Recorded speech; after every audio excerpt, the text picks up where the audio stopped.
Good morning, everyone. My name is MightyStream. I'm going to do your December the 18th spiritual principle a day in a meditation. Let's go ahead and get into that meditation. The title of it, The Courage to Hope.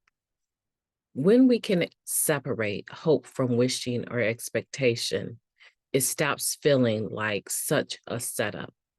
That comes from the Living Clean book, chapter 7, Living Our Principles. In the final weekend of the football season, it's common to hear fans utter a familiar refrain. It's the hope that kills you. Maybe it's smart to restrain our optimism if winning the championship has been elusive year after year.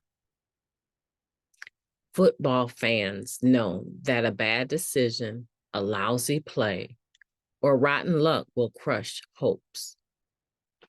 In life, as in football, it might seem that we dare to dream at our peril.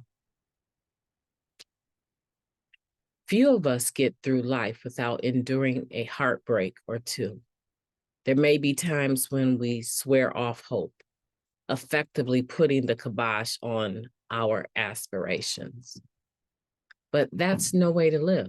A broken heart has loved, after all. Yes, hope can lead to disappointment, but it can also usher us to new heights. Hope is what gets me going in the right direction. It gives me a sense that I can do something to realize my dreams, one member wrote. Hope motivates me to persevere, to put in the effort. Hope, but not doing the work, that's just making a wish. Of course, we can move in the right direction and still get caught offside. Our projections about what it takes to achieve a dream aren't always accurate. Sometimes we get what we worked for and prayed for only to discover that we were left wanting. Recovery can help us through all of that. We learn to survive our expectations and the emotions attached to them, not do without them. We allow ourselves to feel hope and also to tolerate disappointment or redirection. Hope is daring to dream, doing the footwork and landing on our feet. No matter how it pans out, we are stronger, more resilient, even more hopeful for having taken those risks. Recovery gives me the courage to hope I can take action and exert influence on the world around me. If things don't work out as I hoped, and if my team loses again, I will cope. Let's take a moment of silence followed by the we version of Serenity Prayer. Moment of silence now, please.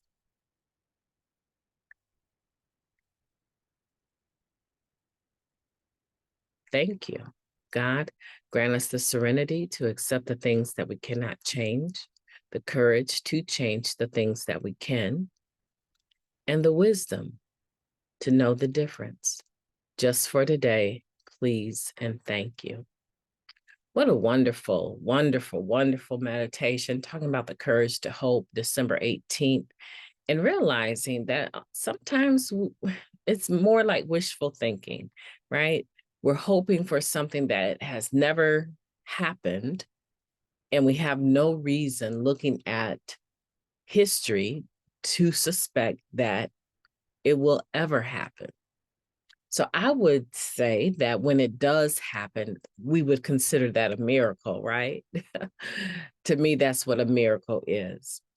So can we have hope and continue to have the courage that hope is a positive spiritual principle, right? Because that's what this meditation is all about, a spiritual principle a day. So we're talking about courage and we're talking about hope, both of which are, to me, spiritual in nature. But at the very end, at the very, very end, It says that I will cope. So coping, in my point of view, is also on the table as far as a spiritual principle that we need to consider. Because things do not always work out the way that we hope. A lot of times people stop hoping. They say they stop hoping, but there's always a sense of expectation that things can get better or that something we've been wanting can come to pass. Even though maybe we don't verbalize it, we don't pray about it, inwardly, I believe that I've met few hopeless individuals, right? People without hope. I've met few hopeless individuals. I've met few. So what that tells me is that my encounter with them, in the moment that I'm encountering them, is a dose of hope in that moment. Because most of the time, those interactions are positive. Even when they start out negative, Mighty Stream, I am so tired of this life. Okay. Give me 3 things that you're tired of right now. Okay. So if you no longer dealt with those things, that means you would, in effect, not be here. Give me 1 or 2, maybe more, things that you would miss if you stop breathing right now. And they go on and on and on and on. I'm creating the essence of hope in that moment. Okay.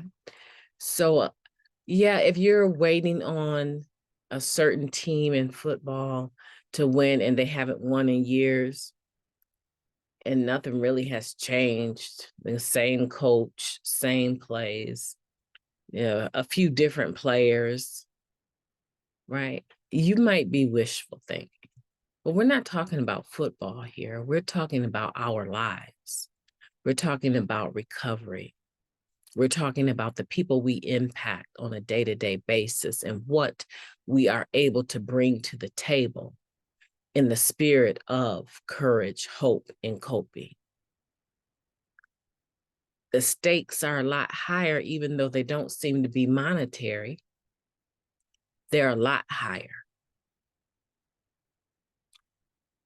And even if some of your dreams have been crushed,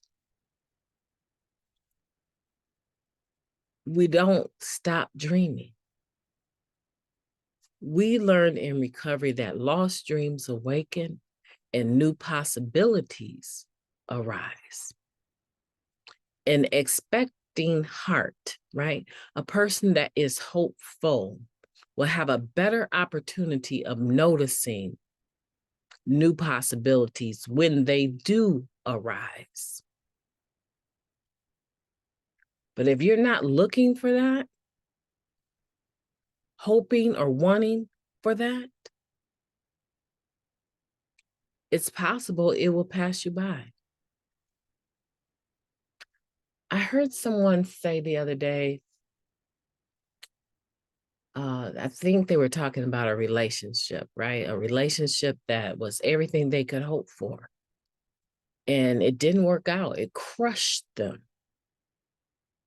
But I heard the hope in their voice when they said, I want to cut myself off from all other possibilities, of dating someone else because I honestly don't want anyone else. But they said that's just not realistic to do that, right? And I thought to myself, that's right. What is for a person, I believe spiritually, will not pass them by. The only way it passes a person by is if they're not hopeful, they're not looking for it, their head is down, dejected, feeling hopeless, and they don't have that presence of mind to look for what is the alternative. If this didn't work, then what else will work? Today, I know that if you're like me, your recovery has given you the courage to hope. I want you to take action and exert influence on the world around you. And if it doesn't work out as you hoped for, if you end up losing, your team ends up losing again, right? Cope with it. Use the spiritual principles of this program to cope with it. Better is coming. It's always a chance, right?